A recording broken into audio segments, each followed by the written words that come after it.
नमस्कार दोस्तों, स्वागत है आपका एग्ज़ाम वॉरियर के ऑनलाइन स्टडी प्लेटफॉर्म पर। तो आज हम मॉक टेस्ट नंबर 76 करने वाले हैं और इसमें एक इम्पॉर्टेंट क्वेश्चन मैंने इंक्लूड किया हुआ है जो कि है डबल लाइन सिटिंग अरेंजमेंट या फिर द्विपंक्ति बैठक व्यवस्था जिसे कहते हैं। अब एग्ज़ाम में इस टाइप के क्वेश्चन ही आएंगे। इसमें क्या होता है, एक व्यक्ति कुछ व्यक्ति उत्तर की ओर देख रहे हैं, कुछ दक्षिण की ओर देख रहे हैं, उन्हें अरेंज करना होता है। और इसी क्वेश्चन में एक आपको शॉर्ट ट्रिक भी मैं बता दूंगा कि इसे करते कैसे हैं, है ना। तो अब यहाँ पर हम क्वेश्चन देखते हैं। तो क्वेश्चन में कहा गया है 10 व्यक्ति दो समांतर पंक्ति में बैठे हैं, जैसे कि प्रत्येक पंक्ति में 5 व्यक्ति बैठे हैं। अब ये लाइन यहाँ इंपॉर्टेंट है कि ए बी सी डी और ई पंक्ति 1 में बैठे हैं और वो उत्तर की ओर देख रहे हैं, और एम एन ओ पी और आर जो है पंक्ति 2 में बैठे हैं जो कि दक्षिण की ओर देख रहे हैं, और वो इस तरह से बैठे हैं कि प्रत्येक पंक्ति दूसरी पंक्ति में बैठे व्यक्ति के वो अपोजिट है, मतलब वो एक दूसरे के इस प्रकार से आमने सामने आ रहे हैं, है ना। यहाँ पर हिंदी में थोड़ा सा गलत दिखा गया है। अब यहाँ देखिए, जब भी आप क्वेश्चन करते हो तो हमेशा उत्तर जो दिशा की ओर देखते हैं उन्हें नीचे लिखना है, और जो दक्षिण दिशा की ओर देखते हैं उन्हें आपने ऊपर लिख लेना है, ठीक है।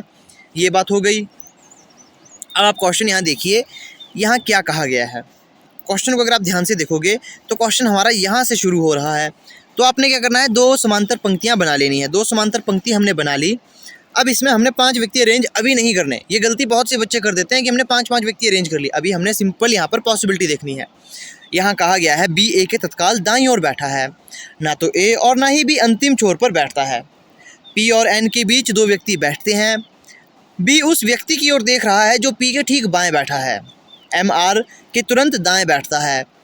सी पंक्ति के अंतिम छोर पर बैठता है। डी ई के बाईं ओर बैठा है। डी आर के सम्मुख नहीं है। अब यहाँ पर ये चीज़ें हमारे पास कही गई है। अब इसमें हमने करना क्या क्या है आपको यहाँ मैं बता देता हूँ। सबसे पहले आपने ए बी और ए के तत्काल दाएं बैठा है। अब देखो, जो ये वाले व्यक्ति हैं ये देख रहे हैं उत्तर की ओर, और जो ये व्यक्ति है ये देख रहे हैं दक्षिण दिशा की ओर। तो बस इसे हमने अरेंज करना है। तो सबसे पहले कहा गया है कि बी ए के तत्काल दाएं बैठता है। तो जो बी है, अब देखो बी जहाँ पर भी आएगा, बी मान लो बी यहाँ पर है ना, बी यहाँ पर है, तो इसके तत्काल दाएं ये बी जो है वो ए के तत्काल दाएं बैठता है। तो मतलब इसके तत्काल यहाँ पर दाईं बाईं ओर ए आएगा, क्योंकि तो ही तो ए के तत्काल दाएं बी बैठेगा, है ना। ए के तुरंत दाईं ओर बी बैठेगा। और यहाँ एक लाइन कही गई है, ना तो ए और ना ही बी अंतिम छोर पर बैठता है। इसका मतलब इनके यहाँ पर एक और व्यक्ति आएंगे, ये अंतिम छोर पर नहीं बैठते। अब टोटल 5 व्यक्ति है। अब हमने एक व्यक्ति और बैठाना है। हो सकता है वो यहाँ आए या हो सकता है वो यहाँ आए, ये हमें पता नहीं है। और जब भी आप ऐसे क्वेश्चन करते हो, जैसे हम अभी ए और बी को अरेंज कर रहे हैं, तो आपने यही कोशिश करनी है कि जो उत्तर की ओर देख रहे हैं पहले उन्हें ही अरेंज कर ले। तो यहाँ पर उत्तर की ओर जो व्यक्ति बैठे हैं वो है ए बी सी डी और ई। तो ए बी सी डी और ई की ओर जो व्यक्ति हैं उनके यहाँ पर हम बातें देखते हैं कहाँ कही गई है। यहाँ एक बात आ रही है कि सी पंक्ति के अंतिम छोर पर बैठा है। अब अगर सी जो है, अगर पंक्ति का अंतिम छोर ये होता तो सी यहाँ आता, लेकिन अभी हमें ये नहीं पता कि एक और व्यक्ति हमने बैठाना है वो यहाँ आएगा या यहाँ आएगा। तो सी को भी अभी हम नहीं बैठा पाएंगे। लेकिन अगली लाइन जो आप देखते हो उससे पूरा क्वेश्चन सॉल्व हो जाता है। डी ई के बाईं ओर बैठा है। अब यहाँ देखिए, जो डी है वो बी के बाईं ओर बैठा है। अब एक तो हम ये मानकर चल सकते हैं कि एक व्यक्ति यहाँ आएगा, क्योंकि बाईं ओर बैठा है तो ही ये बाईं ओर आ सकता है, क्योंकि जो डी है वो ई के बाईं ओर बैठा है, तो ही ये पॉसिबिलिटी बन सकती है। लेकिन यहाँ कहा गया है अंतिम छोर पर तो सी बैठा है। और एक और बात जो आपको मैं बताना चाहता हूँ वो क्या है, यहाँ कहा गया है जो डी है वो ई के बाईं ओर बैठा है, मतलब ई के बाईं ओर बैठा है, लेकिन ये नहीं कहा कि वो इसका पड़ोसी है या तुरंत बाईं ओर बैठा है। जब क्वेश्चन में कहा जाता कि डी ई के तुरंत बाईं ओर बैठा है या फिर डी ई का पड़ोसी है, तो वो इसके बिल्कुल अपोजिट आता है, बिल्कुल एक साथ वो आएंगे। लेकिन जब क्वेश्चन में ही कहा जाए कि डी ई के बाईं ओर बैठा है, तो ज़रूरी नहीं वो एक साथ आए। हो सकता है इनके बीच में 2-4 व्यक्ति भी आए, है ना, ये भी हो सकता है। तो इसी हिसाब से हम यहाँ पर ई को बैठा लेंगे, तो डी यहाँ आएगा, क्योंकि यही एक पॉसिबिलिटी बच रही है, तो ही ये क्वेश्चन सही होगा। अब सी जो है वो अंतिम छोर पर है। ये हमारे पहले व्यक्ति बैठ चुके जो उत्तर दिशा की ओर देख रहे हैं। अब यहाँ कहा गया है नेक्स्ट जो व्यक्ति है जो दक्षिण की ओर देख रहे हैं, तो पी और एन के बीच में 2 व्यक्ति बैठे हैं। पी और एन के बीच में 2 व्यक्ति बैठे हैं। अब हम ये नहीं जानते पी और एन को हम बिठाए कहाँ, क्योंकि देखो पी यहाँ भी आ सकता है, बीच में 2 व्यक्ति एन यहाँ भी आ सकते हैं, है ना, ये भी हो सकता है। तो इसी के सीधे में आपने यहाँ पर एक लाइन खींच लेनी है। जहाँ पर उत्तर के व्यक्ति बैठे हैं ना, उन्हीं के सीधे में आपने खींचना है। तो यहाँ अब हमने व्यक्ति बैठाने हैं। लेकिन यहाँ एक चीज़ आप देखोगे, यहाँ कहा गया है बी उस व्यक्ति की ओर देख रहा है जो पी के ठीक बाएं बैठा है। तो जो ये बी है ये उस व्यक्ति की ओर देख रहा है जो पी के ठीक बाईं ओर बैठा है, और अब ये उत्तर नहीं, ये दक्षिण दिशा की ओर देख रहे हैं, इसका बाएं इस ओर होगा, दायां इस ओर होगा, है ना। माफ़ कीजिएगा मैंने उल्टा कह दिया, हाँ मैंने सही कहा, इसका जो बायां होगा अब वो इस ओर होगा, दायां इस ओर होगा, ठीक है। ये चीज़ आपको यहाँ पता होनी चाहिए। तो यहाँ कहा गया है जो पी के ठीक बाएं बैठा है, तो पी के ठीक बाएं मतलब पी यहाँ आएगा तो ही तो ये व्यक्ति इसके बाएं आएगा, क्योंकि ये देख रहा है दक्षिण दिशा की ओर, इसका बायां आएगा। तो आप जानते हो यहाँ पर आएगा लेफ्ट हैंड, यहाँ आएगा राइट हैंड, माफ़ कीजिएगा यहाँ आएगा राइट हैंड, यहाँ आएगा लेफ्ट हैंड, तो ही ये सही हो पाएगा। क्योंकि देखो जब ये दक्षिण दिशा की ओर देखेगा, इसका राइट और लेफ्ट बदल जाता है उत्तर दिशा के मुकाबले। तो लेफ्ट हैंड को बायां कहते हैं, तो बाईं ओर ये व्यक्ति बैठा है। तो अब हम यहाँ पर आगे पढ़ते हैं क्वेश्चन को। आगे क्या कहा गया है, आगे कहा गया था जो हमने पहले पढ़ा, पी और एन के बीच में दो व्यक्ति बैठे हैं। अब दो व्यक्ति बैठे हैं, अब यह क्या पीछे की ओर बैठा होगा, है ना। ये इस ओर तो बैठ नहीं सकते क्योंकि यहाँ व्यक्ति है ही नहीं, तो एन यहाँ आ जाएगा, तो एन यहाँ आ चुका।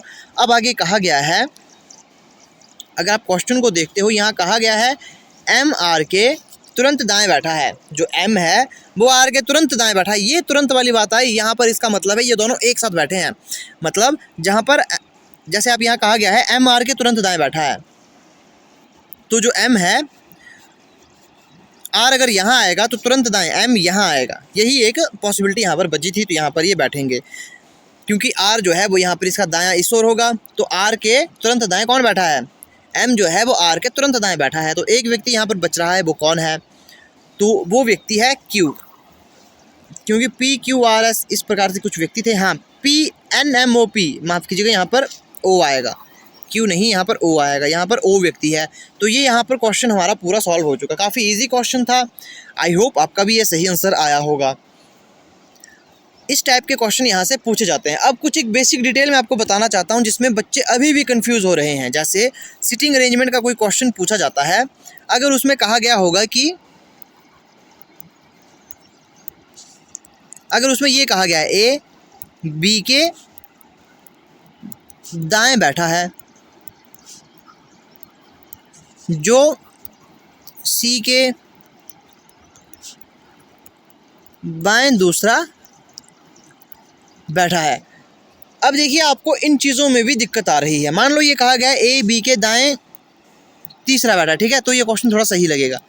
अब देखो यहाँ तीसरा कहा गया, अब इस लाइन को बहुत से बच्चे सॉल्व नहीं कर पाएंगे, उन्हें ये नहीं पता लगेगा कि जो ये जो के रिस्पेक्ट में बात कही गई है, जो के बाद की लाइन किसके रिस्पेक्ट में कही गई है, कौन सी के बाएं दूसरा बैठेगा। इसी तो सब अरेंज कर देंगे। जो ये लाइन है ना कि ए बी के दाएं तीसरा बैठा है, ये मैंने यहाँ लिखा है, यहाँ कहा गया है मैंने ए जो है वो बी के, मान लो ये उत्तर की ओर देख रहा है, बी के दाएं तीसरा, तो एक दो तीसरा यहाँ आएगा, तो दायां तीसरा बैठा है,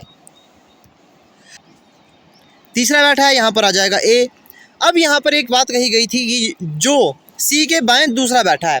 अब ये जो के रिस्पेक्ट में बात किसके लिए कही गई है, बहुत से बच्चे अभी भी इसमें कंफ्यूज हैं।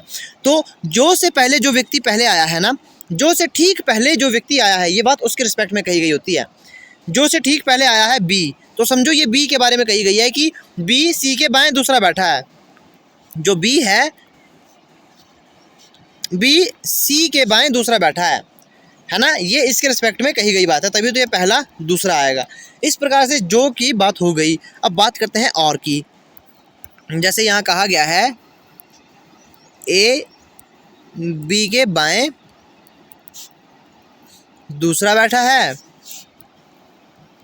और सी के बाएं तीसरा।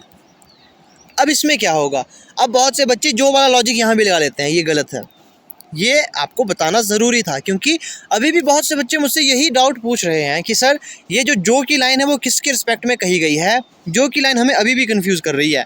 तो इसीलिए ये कंफ्यूज कर रही है। जब मैंने बेसिक कॉन्सेप्ट आपको करवाया था, आपका ध्यान वीडियो में नहीं था, उसमें मैंने बिल्कुल ध्यान से आपको बताया था कि आपको कुछ एक बेसिक वर्ड्स याद करने होते हैं। अब जैसे यहाँ पर ए है, बी के बाएं दूसरा, तो पहला दूसरा ए यहाँ आ जाएगा, और सी के बाएं तीसरा है, मतलब ए जो है वो सी के बाएं तीसरा होगा, तभी तो पहला दूसरा तीसरा यहाँ पर आएगा, पहला दूसरा तीसरा, तो ही तो ये इस प्रकार से आएगा। तो ये और की बात हमेशा सबसे पहले व्यक्ति के बारे में कही गई होती है। जब भी क्वेश्चन में और आए तो उसकी जो बात होती है वो कही गई होती है सबसे पहले व्यक्ति के बारे में। एक और डाउट, अब कुछ एक बच्चे यहाँ भी गलती कर देते हैं, ये भी मैंने आपको बताया था। जैसे यहाँ कहा गया है ए बी के बाएं दूसरा है और सी डी के दाएं तीसरा। अब बच्चे इस लाइन में भी कंफ्यूज हो जाते हैं। इस लाइन में कंफ्यूज क्यों होते हैं? क्योंकि वो कहते हैं सर आपने कहा था और की बात हमेशा सबसे पहले व्यक्ति के बारे में कही गई होती है। अब इस क्वेश्चन को ध्यान से देखो, यहाँ पर आपके पास और जो है ये पहले वाले व्यक्ति के रिस्पेक्ट में नहीं कही गई है, ये एक सेंटेंस को जोड़ रहा है। यहाँ कहा गया है ए बी के बाएं दूसरा बैठा है और उसके बाद अलग से एक स्टेटमेंट दी गई है कि सी डी के दाएं तीसरा बैठा है। तो यहाँ पर 4 व्यक्ति आ चुके हैं। तो जब भी 4 व्यक्ति आए क्वेश्चन में तो उसमें आपने और को जॉइनिंग वर्ड की तरह ही लेना है, बाकी कुछ नहीं है। बाकी इसमें आप वो वाला लॉजिक नहीं लगाओगे कि इसका जो मतलब है वो होगा यहाँ से ये पहले वाले व्यक्ति के बारे में कही गई है। जब भी 4 व्यक्ति आए तो उसका मतलब ये सिर्फ जॉइनिंग वर्ड है और कुछ नहीं। तो ठीक है, ये कुछ इंपॉर्टेंट बातें थी जो आपको मैं बताना चाहता था, जिसमें अब मुझे लगता है कि आप गलती नहीं करोगे। तो आई होप आपको आज की वीडियो अच्छी लगी होगी। वीडियो अच्छी लगती है तो इसे आपने लाइक और शेयर ज़रूर करना है और कमेंट आपने ज़रूर करना है, ताकि मुझे पता लग सके आपको वीडियो सही लग रही है। ठीक है, तो मिलते हैं आपसे नेक्स्ट वीडियो में।